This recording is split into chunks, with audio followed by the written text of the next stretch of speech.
Hello दोस्तों, मेरे प्यारे बच्चों, ज़िंदगी की नई शुरुआत राजीव के साथ आपका स्वागत है फिर एक नए वीडियो के साथ। आज का विषय बहुत ही खास। आज के विषय के लिए मैं काफ़ी दिनों से प्रयास कर रहा था कि मैं आज के विषय को लेकर के आपके सामने आऊँ। आज का विषय उन बच्चों के लिए है जिनके डेट्स आ गए, जो इंजीनियरिंग और मेडिकल में जाना चाहते हैं और इंट्रेंस एग्ज़ाम की तैयारी कर रहे हैं। उनके लिए मैसेज है, कम समय में अपनी परीक्षा की सारे विषय के सारे सिलेबस कैसे ख़त्म कर लें, उनको कैसे कॉन्फिडेंस आ जाए कि सारे के सारे सिलेबस के सारे चैप्टर्स हमने पढ़ लिए हैं और सारे के सारे डाउट्स भी हमने क्लियर किए हैं। मेरे प्यारे बच्चों, सबसे पहले आप सबको ऑल द बेस्ट आपके एग्ज़ाम के लिए। तहे दिल से आपको शुभकामनाएं हैं। आप अपने एग्ज़ाम में उत्तीर्ण हों, अपने एग्ज़ाम में अपने लक्ष्य की तरफ जैसे बढ़ रहे हैं आप बढ़ते चले जाएं। आपको आज जो मैं बताने जा रहा हूँ, आपके जो आपने करिकुलम बनाया है उसमें कोई नया आपको कोई चेंजेस नहीं करने हैं, बल्कि आपके करिकुलम में आज जो मैं बताने जा रहा हूँ, अगर आपको लगे कि हाँ, वैसे तो मैं आपको बताऊँ कि 99% चांसेस हैं कि जो मैं बताऊँ अगर आप उसको फॉलो करें तो आपके रिजल्ट आने तय हैं।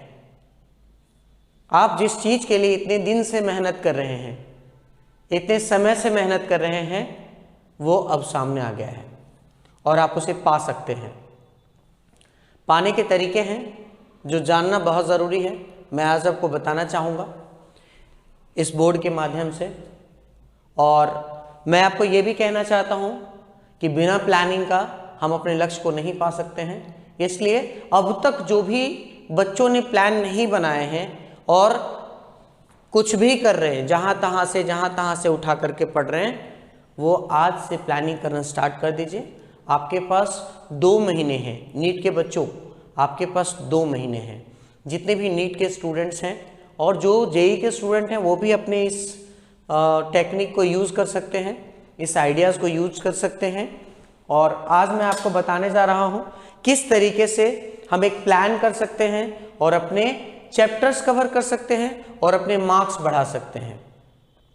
तो सबसे पहले मैं आपको बताना चाहूँगा, मैं एग्जाम्पल दे रहा हूँ, वो आगे भी हो सकता है, नंबर्स पीछे भी हो सकता है, तो आप उसको मत लीजिए क्योंकि मैं एग्जैक्ट चैप्टर्स का नाम या नंबर नहीं लिख रहा हूँ।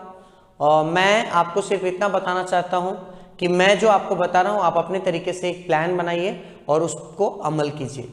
गारंटेड है आप रिजल्ट तक पहुंचेंगे क्योंकि आपने अभी तक की जर्नी तय की है और आगे भी आपकी जर्नी अच्छी रहेगी। भले ही आपके पीछे की जर्नी अच्छी नहीं रही है, काफ़ी आपने डिफ़िकल्टियाँ उठाई हैं, लेकिन अब समय दूर नहीं जब आप अपनी मंजिल को पा सकते हैं। तो आइए हम जानें। सबसे पहले मैं आप नीट के बच्चों से बताना चाहूँगा और जेई के बच्चे उस मेथड को अगर फॉलो करना चाहें तो सेम थिंग है। हमें क्या करना चाहिए, सबसे पहले 2 पार्ट में अपने स्टडी को डिवाइड कर देना चाहिए।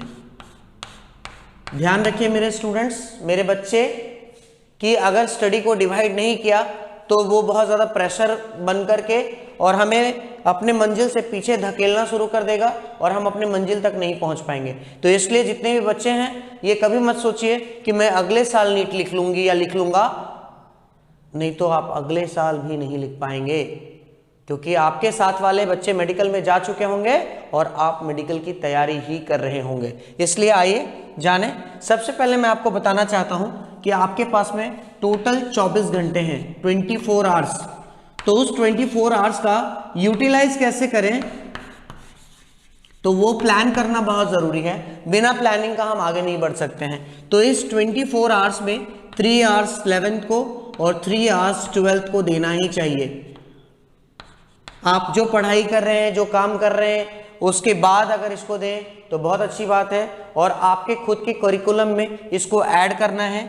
मैं अगर किसी सब्जेक्ट की बात करूं तो फिजिक्स केमिस्ट्री बायोलॉजी, और फिजिक्स केमिस्ट्री 12th में बायोलॉजी की बात करूं तो टोटल चैप्टर्स मैंने ऐसे एग्जाम्पल लिया है, टोटल 15 चैप्टर्स का एग्जाम्पल लिया है, जबकि वो आगे पीछे हो सकता है। सपोज एक एग्जाम्पल दे देता हूं, 15 लिखा है लेकिन हो सकता है 13 हो, 15 लिखा हो सकता है 18 हो, तो लेकिन उसको मैंने एक एवरेज निकाल करके आप तक पहुंचाने की कोशिश की है। वैसे मैं आपको बताऊं कि मैंने 3 आवर्स आपके सब्जेक्ट्स को बांटे हैं, और आपको मैं बताऊं तो 11th को 3 आवर्स दिया है, 12th को 3 आवर्स दिया है, तो एक ही दिन में हम एक चैप्टर्स को 3 घंटे नहीं पढ़ सकते एक सब्जेक्ट को। तो इसलिए हमने क्या किया, हमने हर चीज को डिवाइड कर दिया है। तो सबसे पहले जानिए कि हमने क्या किया। सबसे पहले मैं बताना चाहता हूं कि फिजिक्स के किसी एक चैप्टर को, पढ़े हुए चैप्टर्स को कंप्लीट करने में आपको कितना समय लगेगा, तो आपका जवाब होगा कि 2 से 3 घंटा।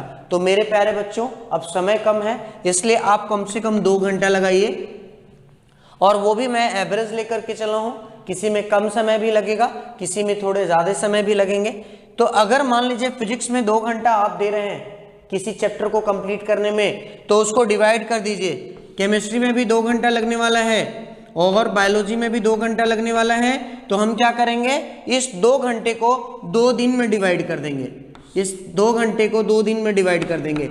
1 घंटा फिजिक्स एक दिन करेंगे, 1 घंटा केमिस्ट्री एक दिन करेंगे, 1 घंटा बायोलॉजी एक दिन करेंगे। तो एक दिन में हमने आधा पढ़ा और एक दिन में हमने पूरा खत्म कर दिया। तो किसी भी चैप्टर को पढ़ने में अगर 2 दिन लग रहा है तो 15 चैप्टर्स को पढ़ने में 30 डेज लगेंगे।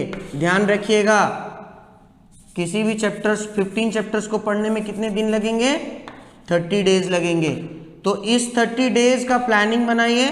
आप 30 डेज में पूरे 11th भी खत्म कर सकते हैं, और 30 डेज में पूरे 12th भी खत्म कर सकते हैं। आपके पास पढ़ने के लिए अब कोई समय नहीं है, आपके पास अब समझने के लिए कोई समय नहीं है। आपने 2 साल तैयारी की है, 2 साल में आपने सारे के सारे चैप्टर्स पढ़े होंगे। अब आपको क्या करना है, इजी चैप्टर से स्टार्ट कीजिए और हार्ड चैप्टर तक आप खत्म कर दीजिए। तो इजी चैप्टर से स्टार्ट करेंगे। अगर आप ये काम करते हैं तो आपके माइंड में एक सेटअप आएगा कि आपने सारे के सारे चैप्टर्स खत्म कर दिए हैं। मेरे प्यारे बच्चों, बहुत ज़्यादा समय नहीं लगने वाला है इसमें। बहुत अच्छे तरीके से, बहुत वेल प्लानिंग के साथ अगर आप काम करेंगे तो नो डाउट आप अच्छा कर सकते हैं। Thank you so much. अगर आपको अच्छा लगा हो तो लाइक कीजिए, सब्सक्राइब कीजिए, शेयर कीजिए। Thank you so much.